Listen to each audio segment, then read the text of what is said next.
India में शरीयत act जो है, ये जो सब आया है, ये 1937 से पहले नहीं था। इससे पहले जितने भी मुसलमान इंडिया के थे, वो जो लॉ चलती थी, वहाँ पे लोकल के ही हिसाब से चलते थे। सही केरला के मुसलमान जो हिंदुओं का लोकल जो वहाँ पे मैट्रिलिनियल सोसाइटी थी, उसी के हिसाब से चलते थे, कोई फ़र्क नहीं था। 1937 में पंचायत ब्रिटिशर्स के जी, जी। तो 1937 में इन्होंने ब्रिटिशर्स से डिमांड की, तो 1937 शरीयत एक्ट करके आया, उसके बाद से स्टार्ट हुआ ये। उससे पहले कोई ये अक्रॉस इंडिया नहीं था। तो ये सही है। 1937 से स्टार्ट हुआ है सब झंझट भी जो हुआ। ठीक। नहीं, आप बिल्कुल ठीक बोल रहे हैं और इस ये उसमें गलती किसी की दूसरे को नहीं ब्लेम कर सकते, गलती हमारी खुद की है। हमारी सोसाइटी इस तरीके से डेवलप हो चुकी है। अम, आप वो देखा है डॉक्टर गर्ग अब जब अफ्रीका में जब सूखा होता है और जब उसके बाद बारिश होती है, तो सारे जानवर जो है एक साल में एक बार एक रीजन की तरफ जाते हैं, जिसमें ज़ेब्रा होता है, सारे जानवर होते हैं, गनूस।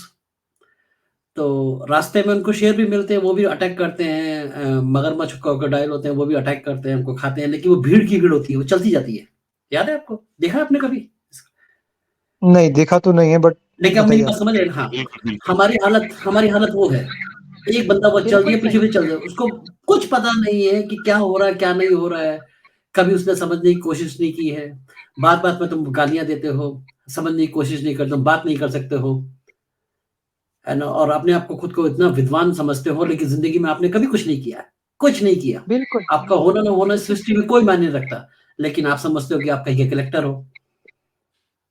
ये हमारी सोसाइटी का बहुत बड़ा प्रॉब्लम है, बहुत बड़ा प्रॉब्लम है और ये पहले भी था और अभी भी है। और मैं देखता हूँ, बिल्कुल मैं सही कह सोचता रहे हूँ हो कि आप। भेजा में कुछ नहीं है, ज़िंदगी में कुछ नहीं किया, लेकिन बातें इतनी बड़ी-बड़ी करते हैं वो कि और वही प्रॉब्लम है कि चोर उचक बिल्कुल के सही आके कह रहे बैठ हो। हाँ, गए हैं। ज़बरदस्त और बेहतरीन एग्ज़ाम्पल दिया आपने, वो हुँ, मसाया मारा जो स्पॉट है जहाँ पे पूरे माइग्रेशन होते, पूरे एनिमल्स आते। हुँ, बिल्कुल वैसे ही कहीं मगरमच्छ खा रहा है, कहीं कोई भेड़िया खा रहा, कहीं शेर खा रहा, लेकिन वो सारे झुंड में चल रहे हैं। हुँ, यही हाल हमारी सोसाइटी का हो गया। हाँ, हम ये ये नहीं प्रॉब्लम देख है। रहे कि जो ऐसे ही बिगड़ गया, जिसको नुकसान हुआ, उसका क्या रीज़न है, उसपे कोई हुँ, कोई एनालिसिस हुँ। एक छोटा सा एग्ज़ाम्पल देता हूँ कि देखें वहाँ अभी ये ह नीदरलैंड में उसके प्राइम मिनिस्टर रिज़ाइन कर दिया। नसीब जी आप म्यूट कीजिए, आपके पास से मैं म्यूट करता हूँ आपको, थोड़ा डिस्टर्ब आ रहा नहीं, है। मैं कर ठीक, थैंक यू। हाँ, वो नीदरलैंड के प्राइम मिनिस्टर रिज़ाइन कर दिया। रिज़ाइन करने का रीज़न पता है आपको क्या था?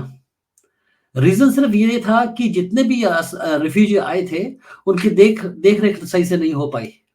उसपे इल्ज़ाम लगे और वो हालाँकि वो 4 पार्टी मिलके उन्होंने वो बनाया था अपना काम राज कर रहे थे हॉलैंड पे, नीदरलैंड में। सिर्फ़ उस रीज़न पे, उस ब्लेम की वज़ह से नीदरलैंड के प्राइम मिनिस्टर ने रिज़ाइन कर दिया और वहाँ दोबारा इलेक्शन हो गए। यहाँ पर तो हमारे इंडिया में तो इतने बड़े-बड़े इल्ज़ाम लगते हैं, प्रूफ़ आ जाता है, सुप्रीम कोर्ट से उनको वो जेल भी हो जाती है, लेकिन फिर भी होते हैं, सामने खड़े होते हैं और लोग फिर भी वोट दे रहे होते हैं।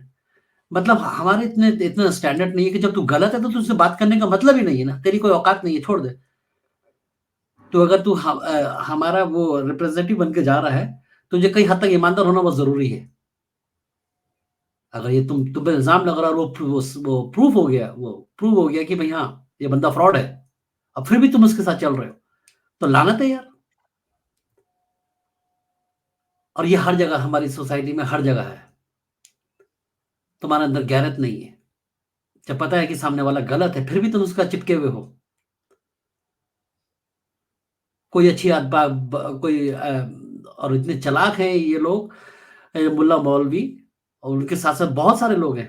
वो ऐसी मीठी-मीठी बातें करेंगे, सामने वाले को ऐसे शीशे में उतार लेंगे और हमारी जो सोसाइटी है उसको भगवान बना देती है। उसको भगवान बना देती है। और वो इतना करप्ट होता है अंदर से, इतना गिरा हुआ, इतना खोखला आदमी होता है, उसकी जो जो जब इतना अंदर से इतना खोखला है, गिरा हुआ आदमी है वो सोसाइटी को क्या देगा वो? कुछ भी नहीं दे सकता वो। वो झूठ ही बोलेगा। वो झूठ पे ही जिया है, आगे भी झूठ पे जिएगा वो। तो इतना तो गट्स होने चाहिए ना इंसान के कि जब जब सामने वाला गलत है और तुम्हें पता है और तुमने अपनी खुद आँख से देख लिया है, सुन लिया है, समझ लिया, उसके बाद भी तुम चिपके हुए हो। तो वही हालत हमारी सोसाइटी की है। चाहे वो कोई मुल्ला मौलवी हो, चाहे कोई नेता हो, या हमारे अड़ोस-पड़ोस में हो। ये है हमारी सोसाइटी में बहुत बड़ी प्रॉब्लम है ये। ले, सबसे बड़ी प्रॉब्लम ले, ये है। नहीं, लेकिन ये अपनी सोसाइटी को ब्लेम करना तो आई डोंट थिंक ये अपनी सोसाइटी का कोई टिपिकल प्रॉब्लम है, ये तो वर्ल्ड ओवर होता है।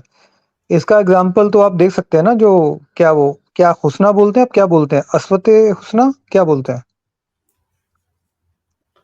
उसमें जी, तो आप उस एग्जाम्पल से देख लीजिए, तो फिर उस हिसाब से तो आपको पूरी दुनिया में वो सेम चीज मिलेगी ना। हुँ।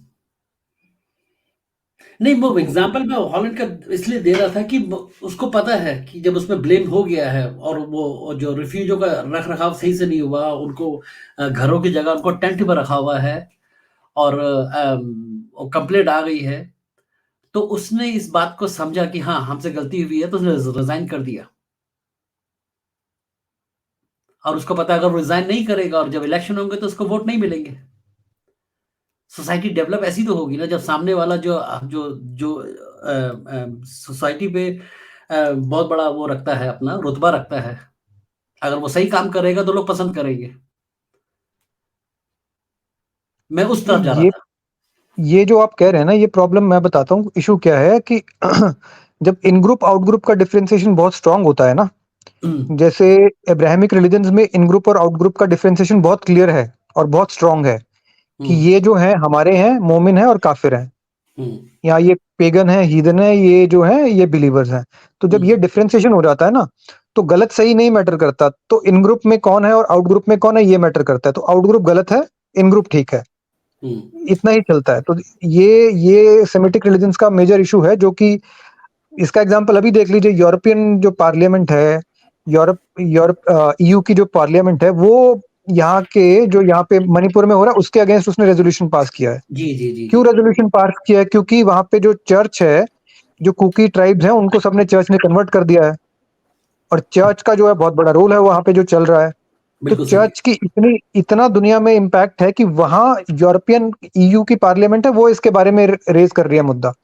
तो हुँ, ये ऐसा नहीं है कि यूरोप कोई बहुत डेवलप हो गया, तो वो भी तो इसी बेसिस पे कर रहे हैं मुद्दा, क्योंकि वहां पे हुँ, क्रिश्चियन है। कोई शक अदरवाइज नहीं। उनका कोई लेना देना नहीं था, अदरवाइज कभी बिल्कुल नहीं सही। बोलते वो। उन्होंने बंगाल के बारे में अभी 48 लोग मरे हैं इलेक्शन में, हुँ, उन्होंने तो नहीं कहा कि भैया आपके वहां पे डेमोक्रेसी की हत्या होगी वेस्ट बंगाल में, आप क्या कुछ हुँ, नहीं कर क्यों नहीं कर रहे हैं, नहीं बोला ना उन्होंने। हुँ, सही है। सो ऐसा नहीं है कि यूरोप कोई बहुत वो हो गया है। इनफैक्ट यूरोप में भी अलग लेवल के इश्यूज हैं। वहां पे जो कब्जा है, जो आपके लेफ्ट लिबरल जिनको बोलते हैं, उनका कब्जा है यूरोप में। हुँ, यूके ने बहुत छोड़ बुरी दिया तरह से। इसलिए कि भैया हुँ, आप भाड़ में जाइए। और ये जो आपकी जो वहां पे इमिग्रेशन का भी इशू जो चल रहा है वहां पे यूरोप में अलग अलग कंट्रीज में, वो जी। भी तो इसलिए चल रहा है क्योंकि आपको ईयू के दबाव में करना पड़ेगा। हुँ, आप ईयू के मेंबर है, आपको करना पड़ेगा, कंपलसरी है, आपको कोटास दिए गए हैं, अभी आपको लेना ही पड़ेगा। सो नहीं नहीं, वो नहीं ठीक है, यहाँ तक ठीक है, लेकिन वो जो कोटे की बात हो रही है वो बहुत सारी जो यूरोप की कंट्री हैं जिन्होंने ऑब्जेक्शन शुरू कर दिए हैं और इस बात से वो एग्री नहीं है और यहाँ पर ऐसा नहीं है कि लोगों को समझ में नहीं आ रहा है, सब लोगों को बहुत स्पीड से समझ में आ रहा है। अगर ऐसा नहीं होता तो वो यूरोप में राइट विंग की पार्टी इतनी स्ट्रांग नहीं होती। अब अभी फ्रांस की देख लो, वो जो लड़के को गोली मारी है, जिसमें इतना इतना दुनिया जहान में हल्ला हुआ है ना? और हमारे इंडिया में भी बहुत ज़्यादा हल्ला हुआ है, लेकिन रियलिटी तो कुछ और है। वो 17 साल का लड़का, कितनी बार वो पुलिस के उसमें आया है, वो किस फैमिली से बिलॉन्ग करता है और हम तो वहाँ पर न्यूज़ पढ़ लिया और हो गया। लेकिन हम में से कितने लोग हैं जो फ्रांस गए हैं, वो लियोन, वो मार्सेल, वो पेरिस, वहाँ जाके देखे हैं, वहाँ किस तरह की सोसाइटी है वहाँ। गर्ग साहब, आप यकीन नहीं करेंगे। मैं अभी की बात नहीं कर रहा हूँ, मैं बहुत पुरानी बातें कर रहा हूँ ये। मैं अपनी आँख से देख के आया हूँ। आप जान नहीं सकते वो, गेटो बना के बैठे हैं वहाँ पर। और वहाँ पर वो ये जिस तरीके से वो पुलिस ने गोली मारी है, कैसे पॉसिबल है कि यूरोप में फ्रांस ऐसी कंट्री का पुलिस वाले ने गोली मार दी है?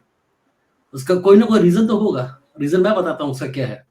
आप फ्रांस की किसी भी जेल में चले जाइए, 50, 60, 70% जो जेल के अंदर बंद है ना, वो सारे नॉर्थ अफ्रीका के हैं।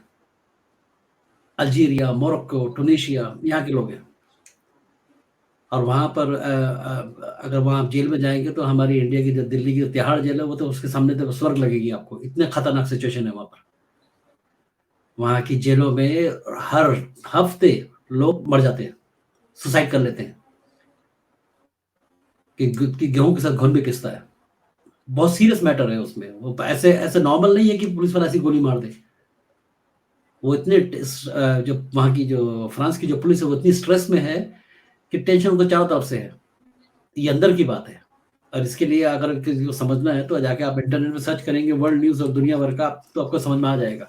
और जो फ्रांस की जो जो जो लोकल न्यूज़ एजेंसी है, उनके अगर वेबसाइट पे चेक करेंगे, नॉर्मली वो सारे फ्रेंच लैंग्वेज में होगा, तो उसमें सारा लिखा हुआ है, हर दूसरे दिन वहाँ कोई ना कोई आदमी जेल में मर रहा है, सुसाइड कर रहा है, खुद भी फांसी लगा रहा है। और फांसी किससे लगा रहा है डॉक्टर गर्ग साहब?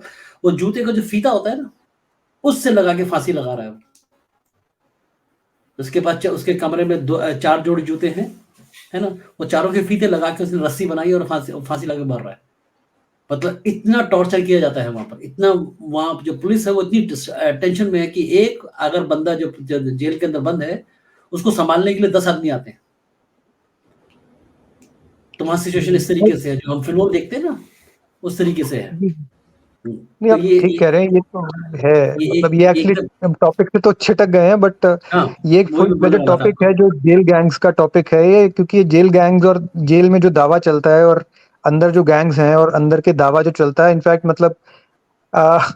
मतलब वीर सावरकर जब काला पानी में थे, उनको भी कन्वर्ट करने की कोशिश करी जा रही थी। तो ये हिस्टोरिकल ये अलग चीजें हैं, बट टॉपिक से छिटक गए हम। बट ये भी मतलब है वही इन ग्रुप आउट ग्रुप वाला है। यहाँ पे कोई जस्टिस के लिए थोड़ी दंगे हुए थे। एक चलिए लड़का गलत भी मार दिया, let us agree to that also, कोई प्रॉब्लम नहीं है। बट पूरा आपने देश जला दिया फॉर व्हाट रीजन? उसका तो मालूम है आपको रीजन असली क्या है। असली रीजन तो जो लाइसिते है, जो सेकुलरिज्म है, जो मतलब शरिया चाह रहे हैं, वो सब है। असली इश्यूज तो दूसरे हैं। और उल्टा कहा जा रहा है कि हमें दबाया गया है, हमारे साथ डिस्क्रिमिनेशन चल रही है, और यूट्यूब पे पॉडकास्ट चल रहे हैं इस बात पे कि उनके अगेंस्ट डिस्क्रिमिनेशन हो रही है। ये है मतलब they are always the victim. पूरा देश जला के भी आप विक्टिम है। आपने लाइब्रेरी जला दी, बसें जला दी, सब कुछ कर दिया, उसके बाद भी आप विक्टिम है। तो this is the amazing beauty of this thing. इतना मतलब सुंदरता है ये इस चीज की। सही है। थोड़ा सा हम टॉपिक से भटक गए, सॉरी। अब्दुल भाई प्लीज आप कंटिन्यू कीजिए। ये अगर ये समझ में नहीं आया यूरोप में रहने वाले पॉलिटिशियंस के, तो यूरोपियन मुल्कों को एक बहुत बड़ी कीमत चुकानी पड़ेगी इस तरह के असाइलम देके इन लोगों की तादाद बढ़ाने की। अरे चुका रहे हैं भैया, चुका रहे हैं, चुकाने वाली है। चुका रहे हैं, चुका रहे हैं, बहुत अच्छी तरह चुका रहे हैं। खाली यूरोप क्यों, सारा दुनिया ही चुका रही है। इंडिया कौन सा नहीं भुगत रहा है? हर कोई भुगत रहा है।